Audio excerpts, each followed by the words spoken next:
नमस्कार दोस्तों, जय श्री राम और स्वागत है आपका एक और नए लर्निंग वीडियो में, जहां पर कि हम कुछ इम्पोर्टेंट पॉइंट डिस्कस करेंगे।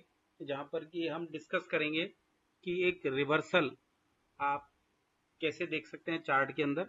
और रिवर्सल ऐसा होता है कभी कभार कि रिवर्सल हो जाता है और बहुत बार हमारे रडार पर आता है जब तक कि बड़ा मूव जा चुका होता है चार्ट पे से, तो आपको फिर आगे ऊपर मिलता है रेट काफी। तो अभी आपको अर्ली स्टेज पे पता करना है कि रिवर्सल का हो सकता है कि नहीं हो सकता उस चार्ट के अंदर। तो इसी पॉइंट को डिस्कस करने के लिए कि इनसाइड जो कैंडल्स बनती हैं, एक बड़ी कैंडल के अंदर बहुत सारी इनसाइड कैंडल्स बनती हैं, उसका क्या इम्पैक्ट होता है, तो वो हम यहाँ पर डिस्कस करेंगे। तो हमने यहाँ पर उस लर्निंग के लिए ये एक चार्ट ओपन किया हुआ है जिसका नाम है गणेशा इकोस्फीयर।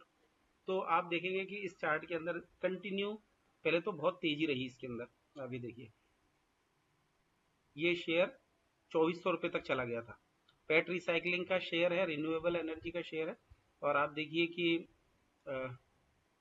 2472 रुपये का इसका हाई था। उसके बाद ये कंटिन्यू लोअर हाई और लोअर लो लगाता हुआ शेयर नीचे आया, फिर यहाँ पर करीबन 650 से 700 रुपये के आसपास इसने सपोर्ट लिया और वहाँ पर थोड़ा टाइम बिता करके, और ये शेयर 1178 रुपये तक आया और बहुत बड़ी कैंडल बनी, एक रिवर्सल कैंडल बनी। लेकिन उसके बाद फिर आप देखिए, अगर मान लीजिए किसी ने इस कैंडल के आखिरी मोड़ पर अगर किसी ने खरीदा होगा इस शेयर को 1150 के आसपास या 1100 के ऊपर, तो अब जाकर के 4 महीने बाद उसका रेट आया है ना। 4 महीने उसको वेट करना पड़ा होगा तब जाकर के रेट आया है। और आप देखिए कि पिछले 4 महीने से इसी कैंडल के अंदर ही पैटर्न कैंडल्स बन रही हैं, यानी कि यहाँ पर एक एक्यूमुलेशन चल रहा है इसके अंदर। और आप देखिए कि वीकली पर 20 EMA पार हुआ और 200 EMA का ये कंटिन्यू रेजिस्टेंस ले रहा था, पहले 20 का फिर 200 का, और अब आज इसने 200 EMA का रेजिस्टेंस पार किया है वीकली चार्ट पर।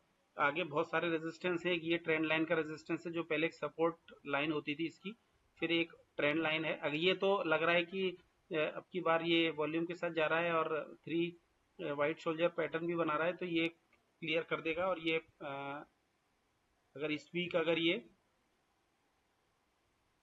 1250 अगर सॉरी 1250 का लेवल अगर ये शेयर पार कर देता है इस हफ्ते और क्लोजिंग दे देता है, तो आप बहुत इंपॉर्टेंट पॉइंट नोट कीजिएगा, 1250 के ऊपर अगर ये शेयर क्लोज होकर क्लोजिंग दे देता है इस वीक, तो ये बहुत अच्छे ट्रेंड में आ जाएगा। वॉच लिस्ट में आपको ऐड कर लेना चाहिए। अभी कुछ भी बाय सेल नहीं करना है इसके अंदर, आपको वॉच करना है अगर लर्निंग पर्सपेक्टिव के लिए आपको देखना है तो।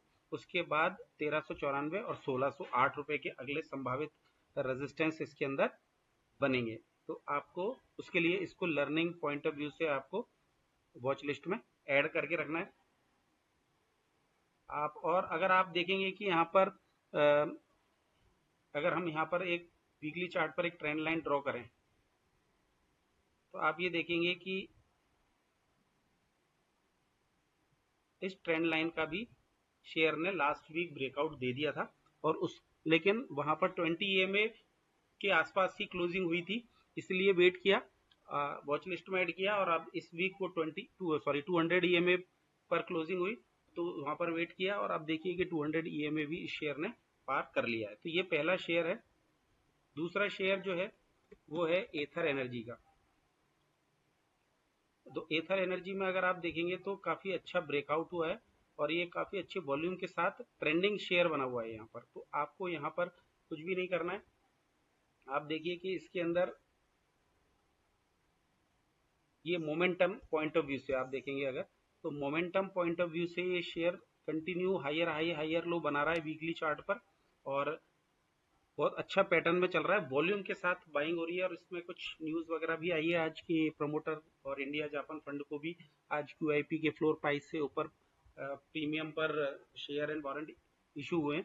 तो यहाँ पर ये 2 शेयर आपको वॉच लिस्ट में जरूर ऐड करके रखने चाहिए नेक्स्ट 2 वीक्स के लिए। वीडियो पूरा देखने के लिए बहुत बहुत धन्यवाद। शेयर करें, सब्सक्राइब करें, लाइक करें। थैंक यू, धन्यवाद।